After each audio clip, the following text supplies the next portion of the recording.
पड़ोसी राजा तेनालीराम की कहानी। विजयनगर राज्य का अपने पड़ोसी राज्य से मनमुटाव चल रहा था।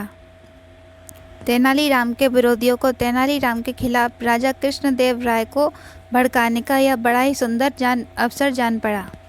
एक दिन राजा कृष्णदेव राय अपने बगीचे में अकेले बैठे पड़ोसी राज्य की समस्या के बारे में सोच ही रहे थे कि तभी एक दरबारी उनके पास पहुंचा और बड़ी होशियारी से इधर उधर झांकता हुआ राजा के कान के पास मुंह ले जाकर बोला, महाराज कुछ सुना आपने? नहीं तो क्या हुआ? राजा चौंके। महाराज क्षमा करें, पहले जान बख्श देने का वचन दे तो कुछ कहूँ। जो भी कहना हो निसंकोच कहो, डरने की कोई बात नहीं, राजा ने दरबारी को अभयदान देते हुए कहा। महाराज, तेनालीराम पड़ोसी राजा से मिले हुए हैं। वे हमारे पड़ोसी राजा के साथ हमारे संबंध बिगाड़ना चाहते हैं। क्या बकते हो? राजा गरज कर बोले। मैं तो पहले ही समझ गया था महाराज।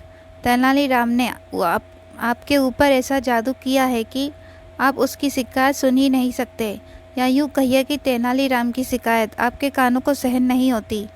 तेनालीराम राज्य का सच्चा वफादार है, वह कभी राजद्रोह नहीं कर सकता। तुम्हें कहीं से अवश्य ही गलत सूचना मिली है, राजा कृष्णदेव राय ने उस दरबारी से कहा। महाराज, आपको जितना विश्वास तेनालीराम की सच्चाई पर है, उससे कहीं अधिक विश्वास मुझे आपकी इस सूचना पर है। पूरी जांच व परख करके ही मैंने आप तक यह सूचना पहुंचाई। जब उस दरबारी ने खूब जोर देकर अपनी बात कही तो राजा को सोचने पर मजबूर होना पड़ा। राजा ने कहा, ठीक है, मैं इस बात की जांच करूंगा और अगर तेनालीराम दोषी पाया गया तो उसे अवश्य कठोर दंड दिया जाएगा। राजा को इस बात से प्रसन्न होकर दरबारी अपने घर चला गया। दूसरे दिन कृष्णदेव राय ने तेनालीराम को एकांत में बुलवाया और बोले, तेनालीराम, हमें सूचना मिली है कि तुम हमारे शत्रु राजा से मिलकर हमारे विजयनगर राज्य को दूसरे के अधीन कराना चाहते हो। तेनालीराम ने जब अपने ऊपर लगाया गया यह आरोप सुना तो वह सिर से पैर तक कांप गया। वह राजा को इस बात का क्या उत्तर दे, उसे एकाएक यह भी सुझाई नहीं पड़ रहा था। राजा ने जब तेनालीराम को चुप देखा तो वह क्रोध से भड़क उठे और बोले, तो तुम्हारे चुप रहने का यही अर्थ लगाया जाए कि तुम अपना अपराध स्वीकार करते हो। यह सुनकर तेनालीराम की आंखों में आंसू आ गए। वह बोला, महाराज की बात काटने का साहस ना तो मैंने अब तक किया है और ना ही कभी भविष्य में करूँगा। राजा तो क्रोध से भरे हुए थे। तेनालीराम के इस उत्तर से वे और भी भड़क उठे। बोले, तुमने जिस पड़ोसी राजा से सांठगांठ की है अब उसी के राज्य में जाकर रहो। मेरा राज्य कल ही छोड़ दो। इतने बड़े अपराध की इतना मामूली सजा? तेनालीराम ने राजा से कहा, तुम्हारी अब तक की सेवा को देखते हुए, तुम्हारे मित्रतापूर्ण संबंधों को देखते हुए तथा तुम्हारे पद की गरिमा को देखते हुए मैं तुम्हें इतना ही दंड देना उचित समझता हूँ।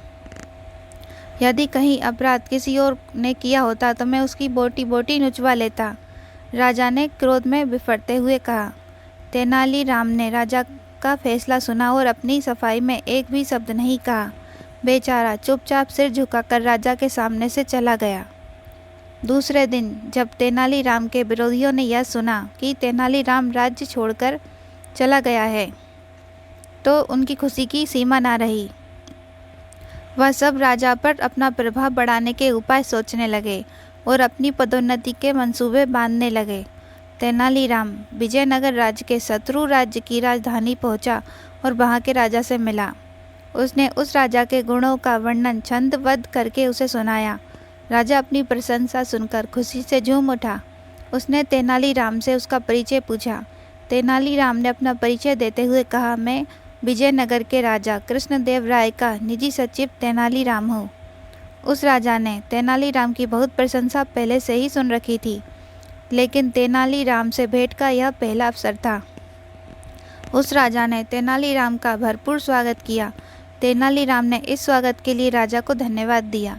राजा बोला, तेनालीराम, राजा कृष्णदेव राय हमें अपना शत्रु मानते हैं, फिर भी तुम हमारे दरबार में निडर होकर कैसे चले आए? तुम तो राजा कृष्णदेव राय के निजी सचिव हो। यहाँ शत्रु के राज्य में तुम्हारा कोई भी अनिष्ट हो सकता है। राजा ने हालांकि सच कहा था, फिर भी तेनालीराम ने मुस्कुराकर कहा, राजन, आप विद्वान हैं, आपके पास अपार शक्ति है। आप सुयोग्य प्रशासक हैं और प्रजा की भलाई चाहने वाले हैं।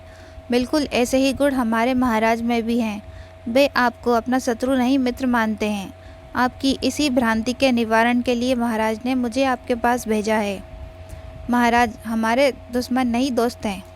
आश्चर्य से चौंकता हुआ राजा बोला, लेकिन हमारे जासूसों ने तो हमें यह खबर दी थी कि राजा कृष्णदेव राय हमारे राज्य पर हमला करने की तैयारी कर रहे हैं। हाँ राजन, हमारे गुप्तचरों ने हमारे महाराज से यही बात आपके लिए भी कही थी। तभी हमारे महाराज ने मुझे आपके पास भेजा है। युद्ध कभी किसी के लिए लाभकारी हुआ है जो आप जैसे दो विद्वान और राजाओं को लाभकारी होगा? तेनालीराम ने कहा। उस राजा पर तेनालीराम की बातों का असर हुआ। वह बोला, लड़ाई तो मैं भी नहीं करना चाहता, लेकिन यह बात साबित कैसे हो कि राजा कृष्णदेव राय सच्चे दिल से सुलह के इच्छुक हैं? आप कल ही कुछ उपहार व संधि पत्र देकर अपना एक दूत विजयनगर भेज दें। उस दूत को मैं भी अपना एक पत्र दूंगा। यदि महाराज कृष्णदेव राय आपका उपहार स्वीकार कर ले तो मित्रता समझी जाए, और यदि वे उपहार लौटा दे तो आप मुझे जो चाहे दंड दे दो।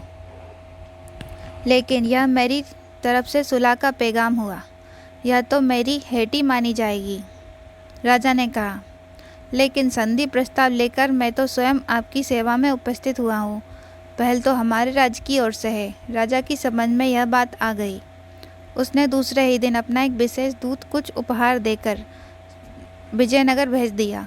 उधर राजा कृष्णदेव राय को यह पता चल चुका था कि तेनालीराम बेकसूर था। उसके विरुद्ध दरबारियों ने आपस में मिलकर झूठी चाल चली थी।